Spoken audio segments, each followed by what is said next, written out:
रेतीले तूफान से ऊंट क्यों नहीं डरते? ये तूफान में आंखें क्यों खुली रख पाते?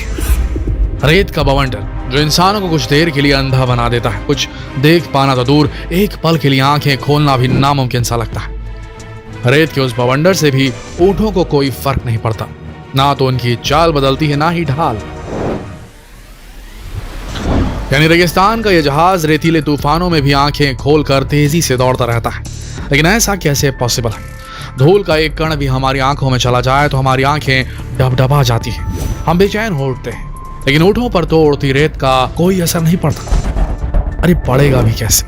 कुदरत ने रेगिस्तान के इस जानवर को ऐसी अनमोल खूबियों से नवाजा जो है। तो आज इस वीडियो में बताएंगे आपको कि कैसे रेत के बवंडर से भी ये ऊंट क्यों नहीं डरते, कैसे ये आंखें खोलकर रेत के तूफान से टकरा जाते हैं। साथ ही आपको समंदर में तैरने वाले ऊंटों से भी रूबरू कराएंगे, क्योंकि अब तक आपने सिर्फ रेगिस्तान में दौड़ने वाले ऊंट ही देखे होंगे। आज आप तैरने वाले ऊंट भी देखेंगे, तो बने रहिए इस वीडियो के अंत तक। 525 BC के करीब 50,000 पर्शियन लड़ाके, हम बात कर रहे हैं 525 BC की, जब करीब 50,000 पर्शियन लड़ाके जो ओमान पर कब्जा करने ही वाले थे, मिस्र के रेगिस्तान में जिंदा दफन हो गए थे। एक भयंकर रेतीले बवंडर ने सब कुछ तबाह कर दिया था। इससे पहले कि वो कुछ कर पाते, रेत में ही उनकी जिंदा कब्रें बन गई। आज के दौर में भी रेतीले तूफानों में घर, गाड़ी और यहाँ तक कि लोग भी रेत के ढेर में दब जाते हैं। यही वजह है कि रेतीला तूफान देखते ही लोग भाग खड़े होते हैं, लेकिन ऊंट इसका ठीक उलट करते हैं। शायद उनके लिए ऑफेंस ही बेस्ट डिफेंस होता है। उन्हें सैंड स्टॉर्म से बिल्कुल भी डर नहीं लगता, ना ही वो उड़ते डस्ट से जरा भी घबराते।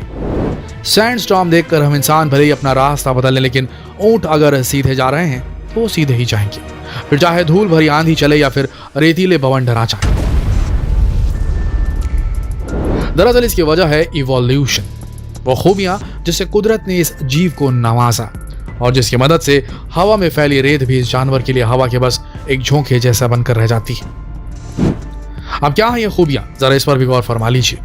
दरअसल रेगिस्तान के जहाज की आंखों पर जो पलकें होती हैं वो इतनी लंबी होती है कि उससे आसानी से हर तरफ उड़ रही धूल को आंखों तक जाने से रोका जा सकता है। सिर्फ यही नहीं, ऊंट की आंखों के भीतर एक बहुत पतली लेयर भी होती है जिसे ये जरूरत के वक्त बंद कर लेते हैं, ताकि रेत इनकी आंखों तक ना पहुंच पाए, लेकिन इनका विजन बाधित नहीं होता, इनकी दृष्टि नहीं बाधित होती।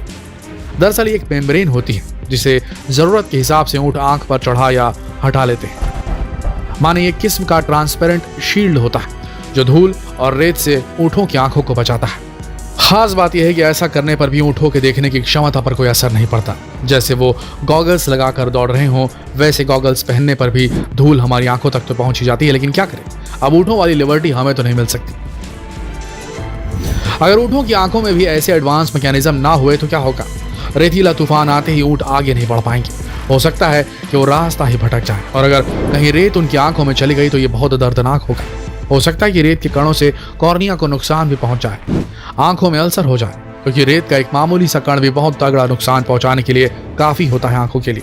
खैर, ऐसा ऊंटों के साथ नहीं हो सकता। हाँ, हम इंसानों के साथ जरूर हो सकता है। वैसे दोस्तों, एक सवाल तो ये भी उठ खड़ा होता है कि तूफान के दौरान उड़ने वाली रेत तो नाक या कान के जरिए भी ऊंटों के शरीर में दाखिल हो सकती है, और अगर ऐसा हुआ तो ऊंट जैसा विशालकाय जानवर भी मुश्किल में पड़ सकता है। ना ना ना ना, इतना आसान थोड़ी है। हमने पहले ही बताया आपसे कि इवोल्यूशन ने इस जीव को आज ऐसा बना दिया है कि रेत के बवंडर भी इनका बाल तक बांका नहीं कर सकते। कैसे, वो भी बताते हैं। दरअसल ऊंटों की नाक की बनावट ऐसी होती है कि वो इसे जब चाहे अपनी नाक के छेद को बंद कर सकते हैं। जब रेगिस्तान में धूल का गुबार उठता है या रेत का तूफान आता है, तब ऊंट अपनी नसिकाओं को आपस में चिपका लेते हैं, जिससे नाक का छेद पूरी तरह से बंद हो जाता है और धूल या रेत इससे अंदर दाखिल ही नहीं हो पाती। लो भाई, इसका भी गजब का इंतजाम है ऊंटों के पास। अब लगे हाथ इनके कानों की बनावट पर भी गौर फरमा लेते हैं, क्योंकि रेत तो कानों के रास्ते भी दाखिल हो सकती है। लेकिन नहीं दोस्तों, रेगिस्तान का जहाज है ऊंट। रेत पर चलना पसंद है इसे, रेत खाना, सूंघना या सुनना बिल्कुल पसंद नहीं। दरअसल जब आप ऊंट के कानों की बनावट को गौर से देखेंगे तो पाएंगे कि उसके ऊपर बहुत घने बाल होते हैं। ये बाल ही रेत को ऊंट के कानों में दाखिल होने से रोकते हैं। वैसे अगर ऊंटों के भीतर ऐसी अद्भुत नाक या कान वाली खूबियां ना होती तो क्या होता? जाहिर सी बात है कि नाक के जरिए रेत फेफड़ों तक पहुंच जाती और रेत के साथ ही पहुंच जाता सिलिकॉन डाइऑक्साइड। फिर क्या होता? सबसे पहले तो अंदरूनी अंगों को रेत के कणों से अच्छा खासा नुकसान पहुंचता और फिर रही सही कसर पूरी हो जाती सिलिकॉन डाइऑक्साइड से, जिसकी वजह से फेफड़े काम करना बंद कर देते और फिर सांस लेने के लिए ऊँटों को मेडिकल डिवाइसेस कौन देता? खैर, इसकी जरूरत ऊँटों को नहीं पड़ सकती। क्यों? वजह अब आप जान ही चुके हैं। वैसे दोस्तों, रेगिस्तान में रेत पर चलना कितना मुश्किल है ये तो आप सब जानते ही होंगे, और अगर रेत गर्म हो, जो कि मोस्टली होती ही है, तो पूछिए ही मत। लेकिन चिलचिलाती धूप और करीब 50 डिग्री टेम्परेचर में जब रेत भट्टी जैसी गर्म हो जाती है, उस वक्त भी ऊँट रेगिस्तान में आसानी से दौड़ लेते हैं। ये कैसे मुमकिन होता है, ये भी जान लीजिए।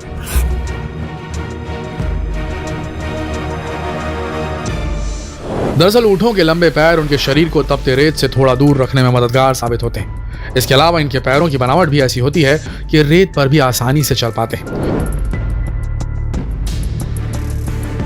इनके पैरों के तलवे बहुत चौड़े होते हैं, जिससे इनका भारी वजन भी रेत पर फैल जाता है।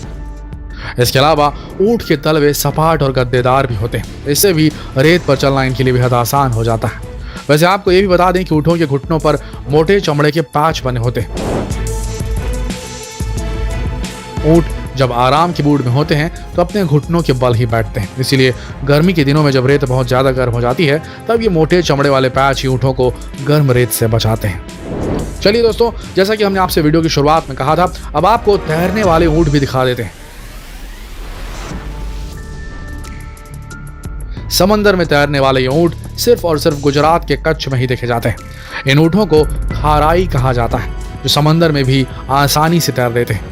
दरअसल इनके तैरने के पीछे भी वजह इवोल्यूशन ही है। दरअसल ये ऊँट अपने खाने के लिए जिस चीज पर सबसे ज्यादा निर्भर है वो है मैनग्रोव। मैनग्रोव एक किस्म का वनस्पति ही है, एक पौधे जैसा ही है, जो कच्छ के समुद्री इलाकों में ही पाया जाता है। उसी मैनग्रोव की तलाश में ये ऊँट सालों से समंदर में तैर रहे हैं और आज ये तैरने के इतने आदी हो चुके हैं कि इन्हें देख के यकीन ही हो सकता है कि ये वही ऊँट हैं जिसे रेगिस्तान का जहाज माना जाता है। तो दोस्तों, ऊँटों से जुड़ी ये बेहद हैरान और चौंकाने वाली जानकारी आपको कैसी लगी, हमें कमेंट करके जरूर बताएं। साथ ही इस बेहतरीन वीडियो को जितना हो सके शेयर करें फेसबुक पर, व्हाट्सएप पर, यूट्यूब पर, ताकि ये बेहतरीन जानकारी सब तक पहुंच सके। हमारा काम है आप लोगों का जनरल नॉलेज बढ़ाना और इस पे हम पूरी कोशिश कर रहे हैं, तो इसीलिए आप भी अपना योगदान दीजिए और इस वीडियो को शेयर करें फेसबुक पर, व्हाट्सएप पर, यूट्यूब पर। मिलते हैं कल एक और दिलचस्प किस्से, एक और दिलचस्प कहानी, एक और दिलचस्प स्टोरी के साथ। तब तक के लिए आप सबका इस वीडियो के अंत तक बने रहने के लिए दिल से धन्यवाद।